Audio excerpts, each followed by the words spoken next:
This is Steve Kramer, and you're watching Voice of the Heroes and the Villains.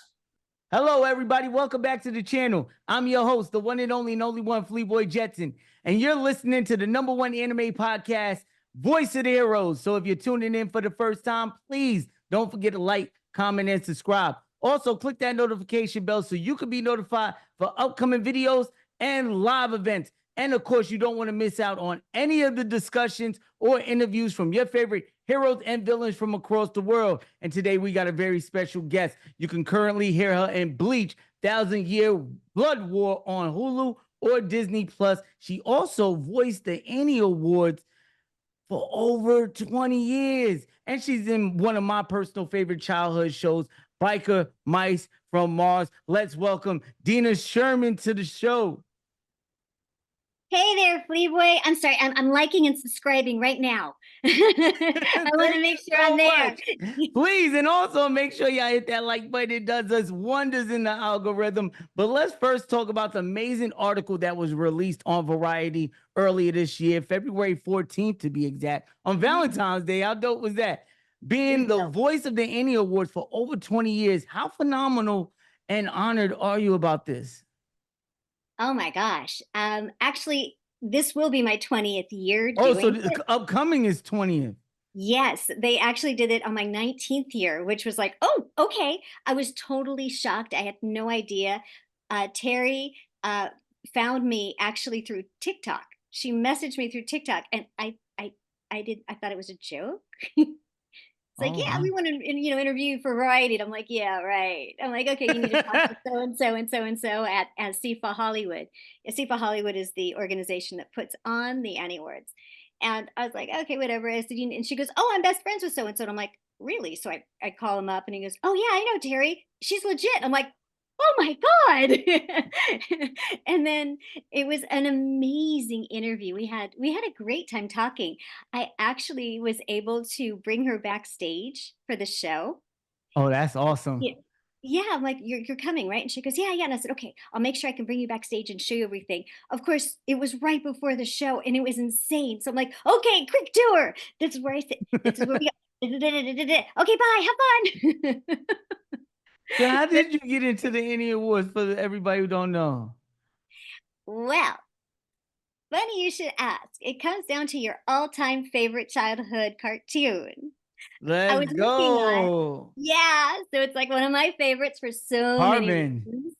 I was on Biker Mice from Mars playing Carbine, and a couple of the producers on the show, Tom Cito and Tom T, I can't say his name, I'm so bad. Tatowitz. Oh, anyway, they're wonderful. And don't worry, I'm bad with names too. We call him Tom T. They're both great. And they asked me, they're members of SIFA Hollywood, and this is when the Annies were really small. It was at the Alex Theater in Glendale. Beautiful, small little throwback theater from, I don't know, like the 1920s it felt like, but I'm sure it was later than that. But it gave you that vibe. It was awesome. And they said, would you like to do a live announcer? We're looking for a woman to do it. And I was like, sure. So I've never done live announcing before. So I thought, well, I do voiceovers. I've been doing this a while. How hard could it be?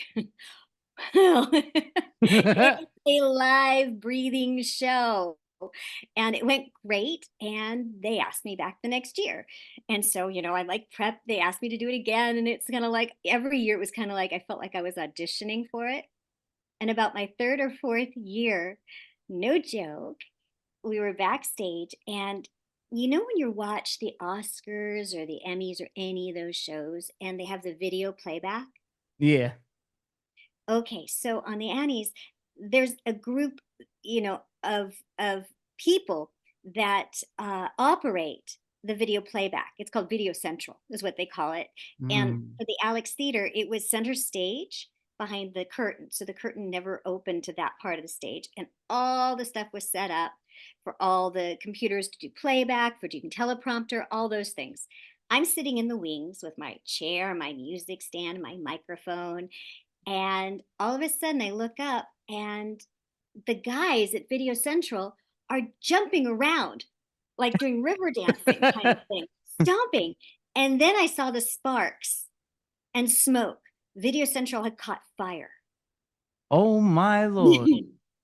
And I'm watching this happening, and the videos all went down because it literally was like on fire, and they're stomping it out and everything.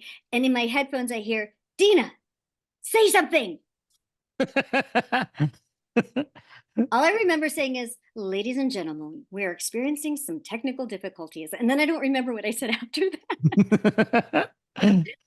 But it worked. Tom Kenny was the host that year. He was fabulous. So jokes were flying. Finally, they got it all back up and it all worked out. But I remember going to the after party and introducing myself to people. And they're like, wait, what? That was real? I'm like, yeah. You mean you're not that was totally real? No, I'm backstage. This all happened in front of me. And they're like, oh my God, wait, you're not pre-recorded?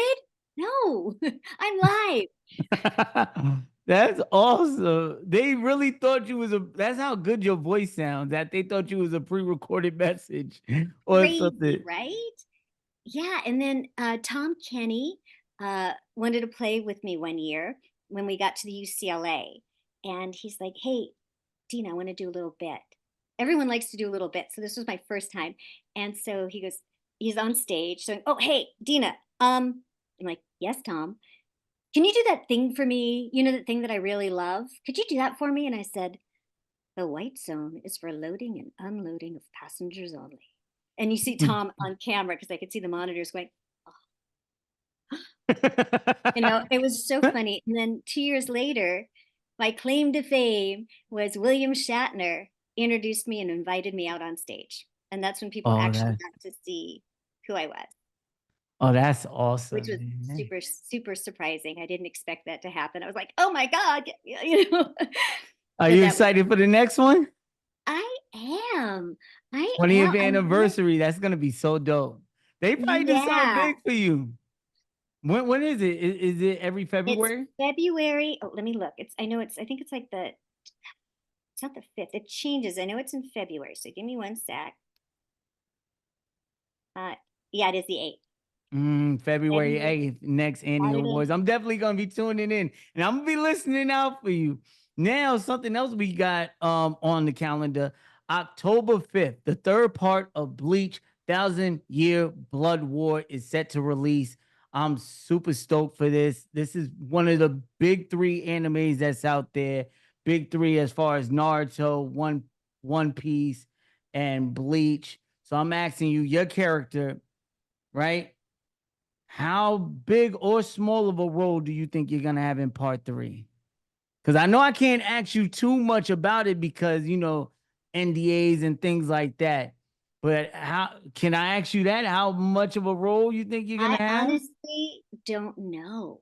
I'm not told in advance. And bad girl me, bad girl. I did not read the manga. So, yeah. I haven't either. Yeah, some of your fans might have read it and could tell me, but I honestly I don't know. I don't know. But as for my character, she is very small. I'm a little peanut, which I am, but a little firecracker. Matter of fact, tell us a little bit about your character of what you do. Yachiru Kusajishi. Come on, Kenny. Hey, Cuba, how come you don't got any hair? She has the best lines. And what's a dope part, I was going through your Instagram. She got a Funko Pop now. Yes, it was just announced. I actually, when they told me last week, I said, you know, I have this interview coming up. Can I tell them? And they go, absolutely. So yes, you can actually, I found out pre-order it. And I think it gets out, it's actually going to be released exclusive December 8th or something. Oh, I'm so excited for you. I watched your interview and I couldn't tell you how much I was smiling for you. The excitement, the joy I seen, it was amazing. So I'm super stoked for you. Congratulations on that. I finally have one. That's going to be really good for conventions too. When you go to these conventions, that's going to be awesome. Now, another character that you play in Genshin Impact, Diona.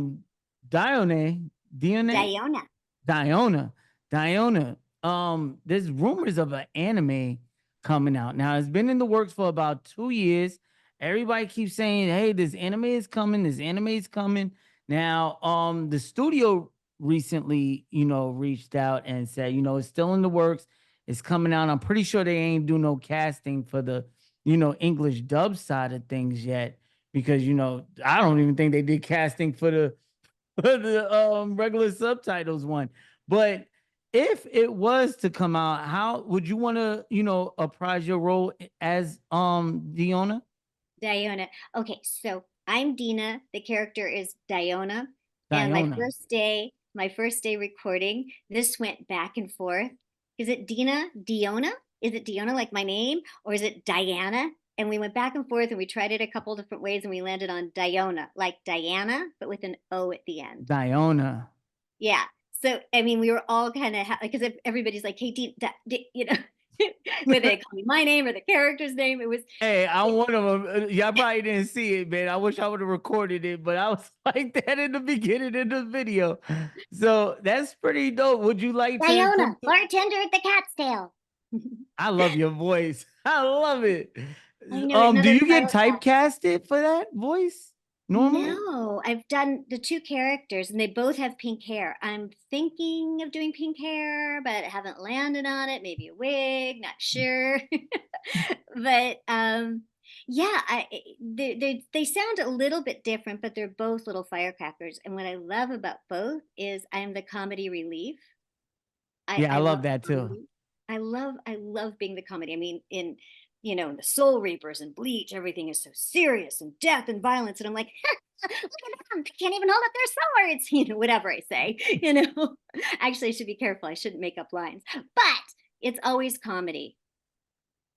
Definitely, definitely. Now, speaking about another one, right? Biker Mice from Mars. Let's go there because that's a Ah, childhood favorite of mine. Ryan Reynolds and his company, Maximum Effort, are working on the reboot as we speak. It's supposed to be the first animated series to be released on his Maximum Effort channel. That's on Tubi, Amazon, most of these places, Freevee, things like that, and it was reported by Deadline a couple of months ago. I'm writing this down. I'm going to reach out to Tom T, and ask Yeah, him what's going on. I mean, I've heard rumors of reboots. I don't want to be recast, but I'm sure they're going to star cast it. I think it's going to be some time because they just announced it, and I'm sure he's getting his Maximum Effort channel off the ground. And this is going to be the first animated series for this channel. Now, I don't know what if it's going to be a full-on reboot, like do the whole story over again, or they're going to do a continuation of it. I honestly didn't. Deadline article didn't have too much on it. But that's why I asked you the question. I'm like, hopefully she might give us some insight. But since you're just hearing this for the first time, would you like to return as I Carbon? would love to. She is one of my few characters where I'm a ball breaker. I'm serious and I got some things I got to take care of. I don't normally get to play those characters. And I got to tell you, when I when I auditioned, I was I was like, I'm one of the lines. I just changed it for fun, just to make me laugh. And it's like, I think the line was something like, I'm gonna rip off your tails and sew them to your ears. Something like that was the Oh line. yeah, I forgot how much of a badass she actually was.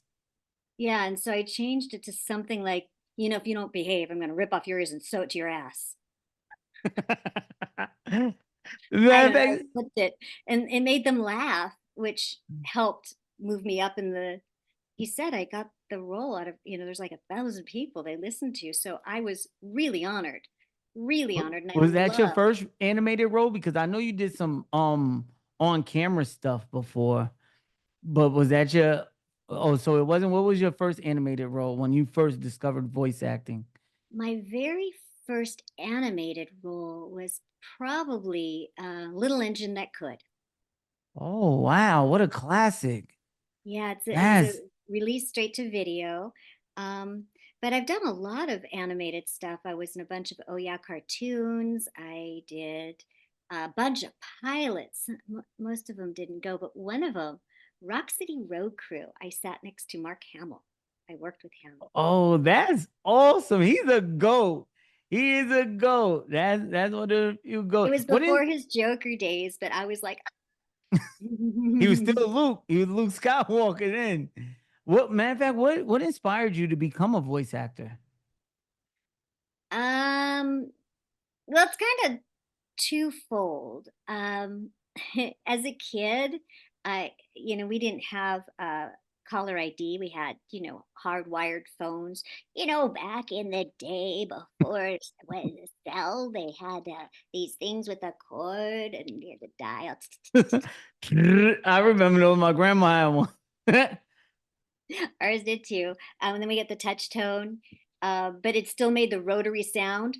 So you touched it and it went so much. Like, oh my gosh, come on. Did not work with pagers when they came out, but I used to make crank phone calls. I used Oh. to call kids from school, other people, and would do crazy voices and say, like, I don't know, hey, is your refrigerator running? Maybe you should go catch it. Call the bowling alley. Hi, do you have 10-pound balls? How do you walk? I don't know. I just did all crazy stuff. And then in high school, I got drafted onto the speech and debate team. And I did humorous and dramatic interpretation where I did all the voices. So it was a published piece that you had to pull from, and then you had to just present it, but you couldn't move, you couldn't do anything, you just stood there and presented. So one I did was Diary of Anne Frank, which was serious, and I went to state nationals with that. And then I did Arsenic and Old Lace, which had 5 characters in it, and I just did all the characters. And then I did one that was Meet Dr. Frankenstein, some school play. I cannot find it since, which I did like 11 characters in 10 minutes, where I had them all talking to each other. And I remember taking, never said this, I remember taking an acting class. I was in Orange County and my mom sent me to South Coast Plaza Rep. And I went to the class and I was trying to do my thing. And they're all like, and the teacher's like, no. And I'm like, what do you mean? He goes, no, that's not what we call acting. Okay. And I quit. Oh. Because it was not, I didn't want to take stage acting. I was trying to learn voiceover before voiceover was a thing. We didn't even know what it was called, and teachers didn't know how to teach it. Actually, just a few right before freaking COVID. I'm going to tell you something. So, right before COVID, I went and auditioned for this guru teacher who's supposed to be the bomb. And I had a resume, but my resume doesn't look like another person's resume, an actor on camera resume. Mine's voiceover. And he's like, what is this? This doesn't make any sense. And I said, well, I do voiceover, but I want to work on my acting skills. I do want to come back and hone. I mean, I went to college, I learned all that stuff too, but I wanted to hone again. We're always learning. And so, am I talking too much? I'm sorry. No. Please continue. I'm loving it. This is what we're here for. This is what the podcast is for, to learn the people behind these iconic voices. We want to know about you. So stories like this will live on forever. Ooh. All right, I'll tell you anyway. All right, so I go and I audition for the guy. I do 2 scenes, and he's like, I don't really know what to do with you. He like typecasted me for how I look, and you're going to be this and this, and I already have too many people in that category. I'm going to have to think about where you're going to fit into my group. By the way, do you know so and so? She's the voice teacher at Yale. I'm like, a voice teacher at Yale is teaching you how to use your instrument, is not teaching you how to do voiceovers, how to act in character, how to sing in character, how to talk, how to, it's a whole different skill set. So I was like, not impressed. Man. And I was like, no, I don't. And he goes, oh, all right.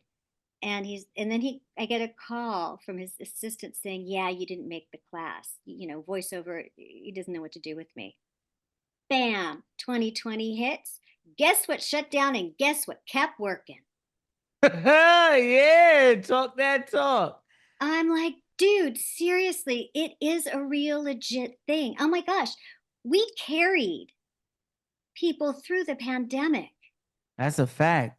Some of y'all voices are so, y'all put so much passion into what y'all do that we feel it so much that I'm not gonna lie, some voice over scenes can actually make you cry just from hearing the tone, the pain, the different emotions that y'all bring with y'all voices. And I think now y'all getting a lot more recognition than y'all did before because of the pandemic, because everybody sat at home and they either went through the anime phase again, and animation is becoming such a big thing with Spider-Man Across the Spider-Verse and all these Super Mario Bros and type movies. You see big stars wanting to get into this Taking our bag of voice roles. acting. Yeah, they're trying to hone in on what we got going here. It's really annoying. Yeah, they're really trying. So, Stick to it's your lane, becoming man. more of a, and then the conventions. Oh, that was My a hidden treat. I can't dad. tell you. Gosh. So I didn't know anything about the convention thing. I didn't know anything about Streamily and signing online. And once I started doing Streamily and meeting the fans, these amazing people, I was like, oh my gosh. Okay, side note, I actually hosted the World Animation Summit, their celebrity gala, where they were honoring Oh, 6 people. And I got to be the host, which is that's kind of crazy. amazing. And I opened it up with, I got to take a moment and this was in 2022 when we were in a tent and everybody was still masked. I was not masked on stage, but we were in a big tent with all the tables and the heads of every freaking major studio. I mean, if I thought about it, I would just melt in my spot. It was intimidating beyond belief. Mm. I mean, everybody who was anybody was at this. And because it was our first time out, and these were all the heads, and people were getting awarded, and there was just a lot of very important people there.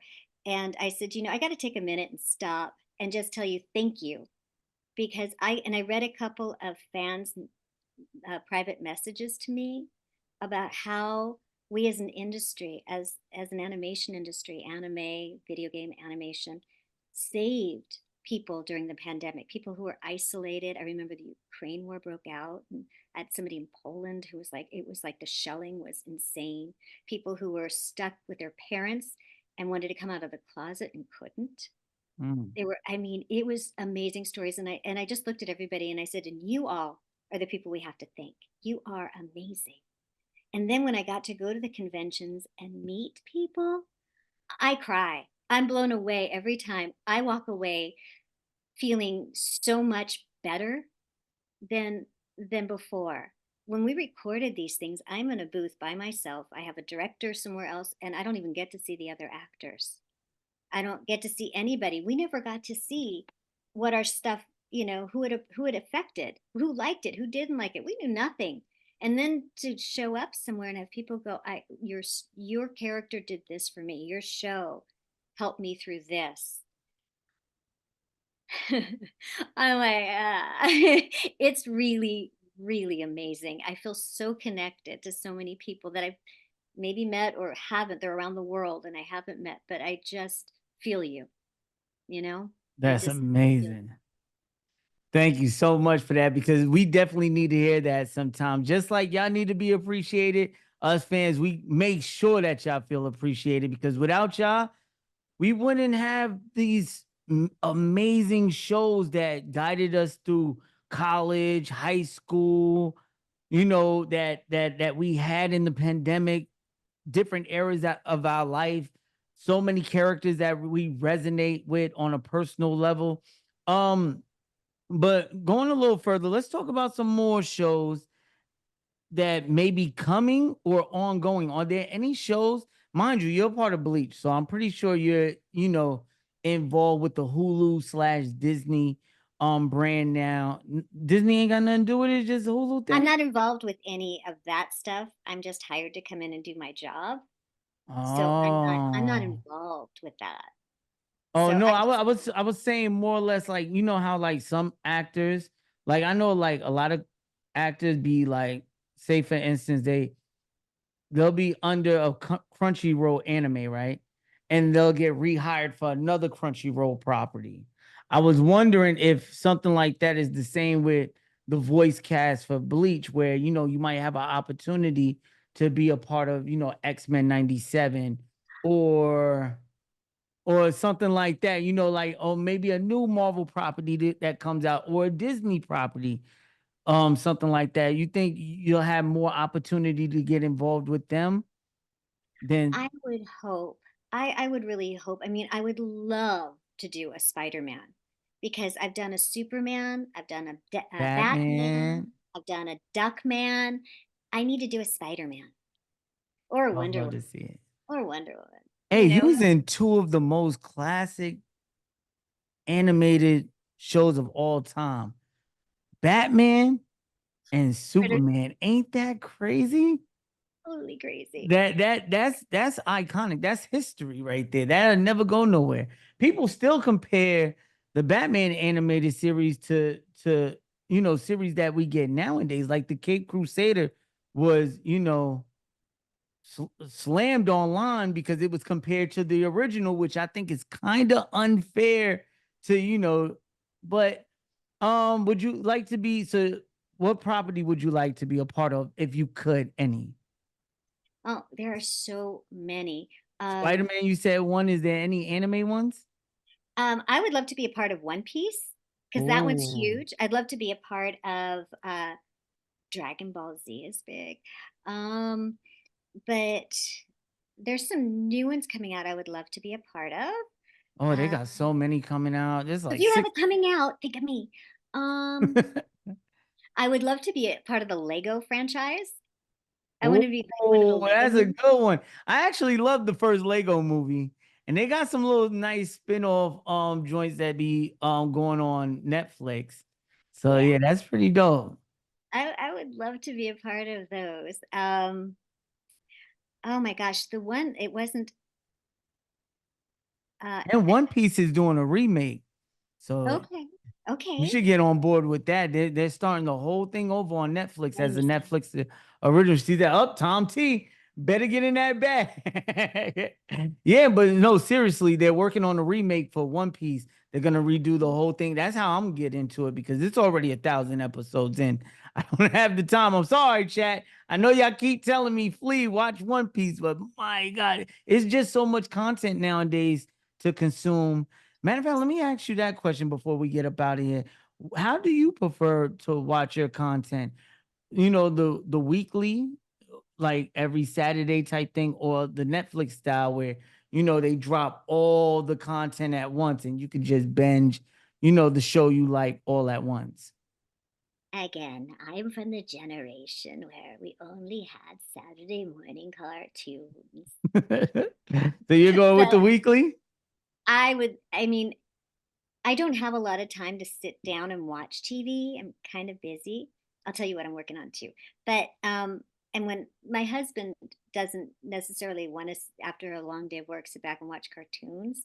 When True. my son was home, we would watch cartoons together sometimes, and I would see what he's into so I could watch it. So when I get a chance, oh man, I'm in. I'll even put it on if I'm on the elliptical just to watch stuff, because I love cartoons and I love, I say cartoons, including anime.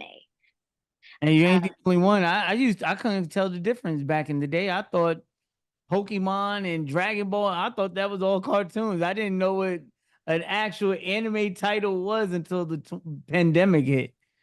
But ah, that's pretty it dope. pays different. I got to tell you, you can't make a living on anime at all. Um, but no, I prefer. I think the question was. I think I prefer. I like to watch when Weekly. I can watch it. Yeah, as often as I can. Um, yeah, it was not fun having to wait for a show to show up, and then oh my God, if you had homework and you couldn't watch it because you had a test the next day, you missed it because you couldn't record. It sucked. It's good to be alive now. Um, but I'm actually uh, working on my own project I'm producing. Oh, let's go. That's amazing. So that falls into the question: upcoming projects and conventions Oh, sorry. I'll you wait. can talk about. wait. No, let's do it. Let's do it. Cause let's get it. So No. how much can we talk about it? Can we talk about at least the genre? What kind of genre is Yeah, it? it's adult. It is adult. I just got the new artwork in, and did I upload it to YouTube? I created a YouTube channel as a placeholder because it will be on YouTube because I am not Sony. I am not Warner Brothers. I'm just me trying to raise funds for this. But I'm going to be hiring a bunch of our favorite convention friends that you'll get to see, and it's adult. It's dirty adult. It's called Bad Eggs, EGGZ, and I'll give you the link at the end. Definitely, and the link will be in the description below. Make sure y'all go and support. Thank you so much for coming through. Subscribe. I don't have anything up there yet because we're just crewing up. But I've got my animators, I got my character designers, and yeah, they're very dirty. Okay, I can't wait to see it, man. Thank you so much for coming by. Bad Eggs EGGZ on YouTube. Yes, there's nothing up yet. It's just hey, that's when you need to get a part of it, so you can be the first to see it when early. Yes, yeah, and we're gonna try early. to come up with giveaways and fun things to sign, and so once we have our subscribers, we're gonna hopefully do fun stuff. That's the whole idea. And also let them know where they can find you at on Instagram so they can keep up with the information on there. Oh, yeah, of course. Super simple. Dina Sherman, DinaSherman, like the tank. Thank you so much for coming by, heroes. Once again, don't forget to like, comment, and subscribe to Voice of the Heroes podcast for more interviews and discussions on your favorite heroes and villains from around the world. Signing out, your boy Flea. Sing it with me.